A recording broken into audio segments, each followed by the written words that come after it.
का अलेप्पो पर कब्जे का दावा। सीरिया के अलेप्पो पर विद्रोही गुट एचटीएस ने कब्जा कर लिया है असद सरकार के हाथ से। जो हमने कहा, इस वक्त कब्जा अलेप्पो का छूटता हुआ दिख रहा है। सीरिया में यह बड़ा डेवलपमेंट, एचटीएस के जो लड़ाके हैं वो लगातार आगे बढ़ रहे हैं। और इससे पहले यह कहा जा रहा था कि कभी भी अलेप्पो पर कब्जे का ऐलान यहां पर हो सकता है, और ऐसा ही होता हुआ अब यहां पर हो रहा है। अलेप्पो शहर पर यह बड़ी डेवलपमेंट हो रही है और यह दावा किया जा रहा है कि असद के हाथ से, असद फोर्सेस के हाथ से, सीरिया की फोर्स के हाथ से अलेप्पो जा चुका है। और वहीं दूसरी तरफ अब यह कहा जा रहा है कि सीरिया फोर्सेस की मदद के लिए अब इराक की तरफ से मदद आ रही है।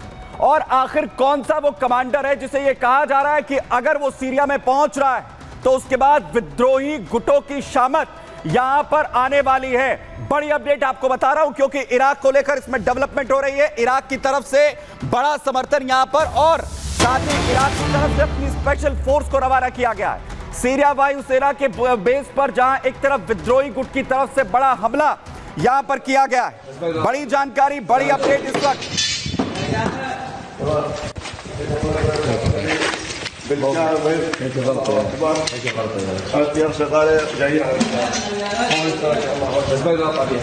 बड़ी जानकारी आपको दे रहा हूं, जहां पर जो लड़ाके हैं अलेप्पो शहर पर कब्जा कर रहे हैं, वहीं दूसरी तरफ सीरियाई फोर्सेस को लगातार पीछे धकेल रहे हैं।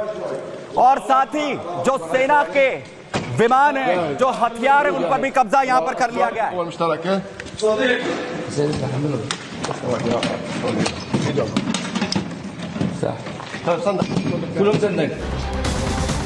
और वहीं इराक को लेकर बड़ा डेवलपमेंट ये कि इराक की तरफ से अपनी स्पेशल फोर्स को रवाना यहां पर किया गया है, जो सीरिया में पूरी मदद यहां पर करती नजर आएगी। और इसमें कमांडर को भी भेजा गया है। सीरिया की इमाम अली ब्रिगेड जो रवाना की गई है, सीरिया पहुंची है इमाम अली ब्रिगेड यहां पर। आपको बता दें, इराक की ओर से मदद करने के लिए इराक की स्पेशल फोर्स है, जो अब पूरी तरह से सीरिया फोर्सेस के साथ खड़ी हुई नजर आएगी। और इसमें सबसे बड़ी बात यह, जिसमें इजराइल को भी रवाना किया गया है। इजराइल सीरिया फोर्स का वो कमांडर है जो रवाना यहां पर हुआ है, अबू इजराइल, और जिसमें यह कहा जाता है कि सबसे खतरनाक कमांडर्स में से एक है।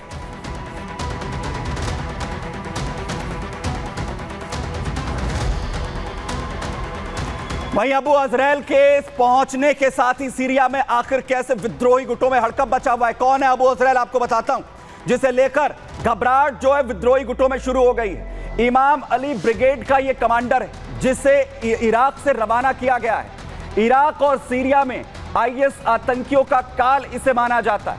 वहीं कुल्हाड़ी वाले कातिल के नाम से भी यह बेहद फेमस है, मशहूर है। इराक में रैम्बो के नाम से भी अबू इजराइल को जाना जाता है।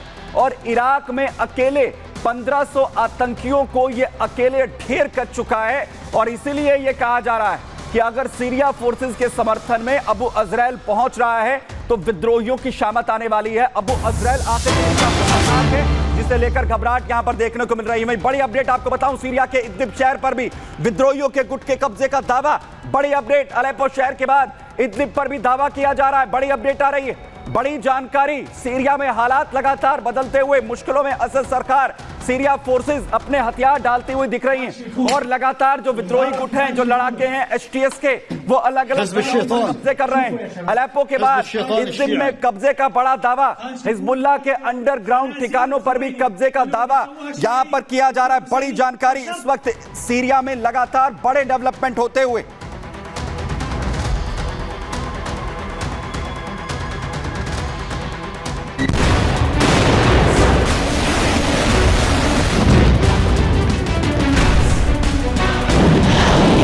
विद्रोही गुटों के बीच खौफ की लहर, अल-कायदा की बढ़ने वाली है मुसीबत। विद्रोही गुटों पर अलेप्पो में टूटेगी आफत। अबू इजराइल उर्फ कुल्हाड़ी वाला कातिल, उम्र 50 साल, पद इमाम अली ब्रिगेड का कमांडर, सीने पर बुलेट प्रूफ जैकेट, एक हाथ में असॉल्ट राइफल और दूसरे हाथ में कुल्हाड़ी, और निशाने पर दहशतगर्द और आतंकी। कुछ इसी अंदाज में इराक में आईएस के आतंकियों से लोहा लेते देखा जा चुका है अबू अजरैल। अबू अजरैल वो नाम है जो उसे उसके चाहने वालों ने दिया है। अलकायदा समेत कई आतंकी संगठन उसे कुल्हाड़ी वाला कातिल के नाम से जानते हैं। भले अलकायदा समर्थित गुट हयात तहरीर अल शाम के लड़ाके अलेप्पो में इस वक्त कहर ढा रहे हों, लेकिन उन्हें जल्द ही अपनी इस गलती का एहसास होने वाला है। वो ये सोचने पर मजबूर हो जाएंगे कि उन्होंने अलेप्पो पर हमला करने की भूल क्यों की, क्योंकि उन्हें इस गलती का जवाब देने के लिए कुल्हाड़ी वाला कातिल और उसकी फौज अलेप्पो पहुंच चुकी है। अबू अजरैल कितना खतरनाक है ये आईएस आतंकी बखूबी जानते हैं, जिन्होंने कभी इराक में दहशत मचा रखी थी। अबू अजरैल और उसकी ब्रिगेड को उस वक्त आईएस आतंकी मौत के दूसरे नाम से जानते थे। अबू अजरैल ने अकेले ही 1500 आतंकियों को मौत की नींद सुलाया था।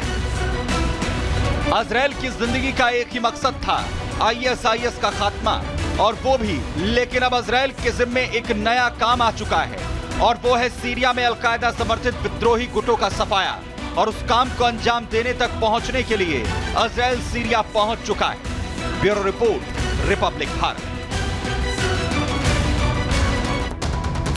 तो सीरिया में हालात लगातार बिगड़ते हुए यहां पर नजर आ रहे हैं, और अब युद्ध के अगले मोर्चे की ओर आपको ले चल रहा हूं, जहां पर जो सीरिया की जैसी स्थितियां जॉर्जिया में भी देखने को मिल रही हैं। और जॉर्जिया में आखिर क्या कुछ हालात, जॉर्जिया में लगातार हालात बिगड़ रहे हैं, और सीरिया के बाद जॉर्जिया भी पूरी तरीके से धधकता हुआ नजर आ रहा है। सरकार विरोधी प्रदर्शन, हिंसक प्रदर्शन होते हुए अब जॉर्जिया में नजर आ रहे हैं।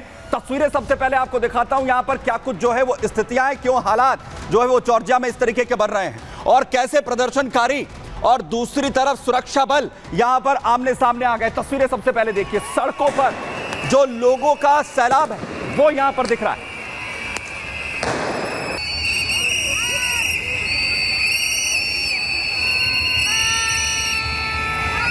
सरकार विरोधी यह प्रदर्शन है, सरकार के खिलाफ कोबा खिद से सरकार जिसका विरोध लोग यहां पर कर रहे हैं। और जैसे ही प्रदर्शनों की शुरुआत यहां पर हुई, प्रदर्शनकारी संसद तक पहुंच गए, संसद की इमारत तक पहुंच गए, और संसद के अंदर तमाम प्रदर्शनकारी जा घुसे।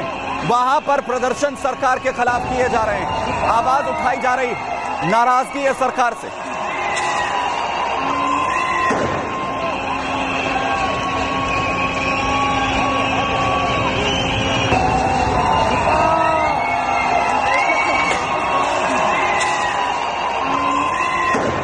संसद पर धावा तमाम प्रदर्शनकारियों की तरफ से बोल दिया गया, और टकराव जबरदस्त तरीके से हो रहा है। टकराव देखिए, पुलिस और प्रदर्शनकारियों के बीच में लगातार पुलिस पर भी टारगेट किया जा रहा है, जो हमले लगातार यहां पर हो रहे हैं।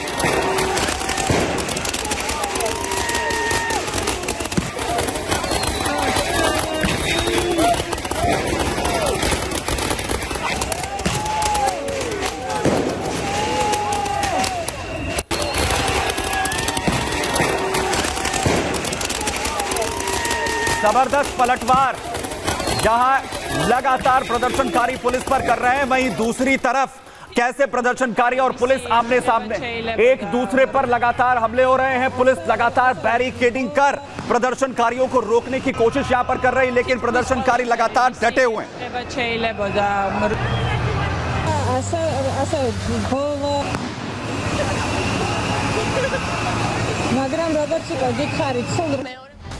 लेकिन यह हालात आखिर जॉर्जिया में क्यों बनते हुए नजर आ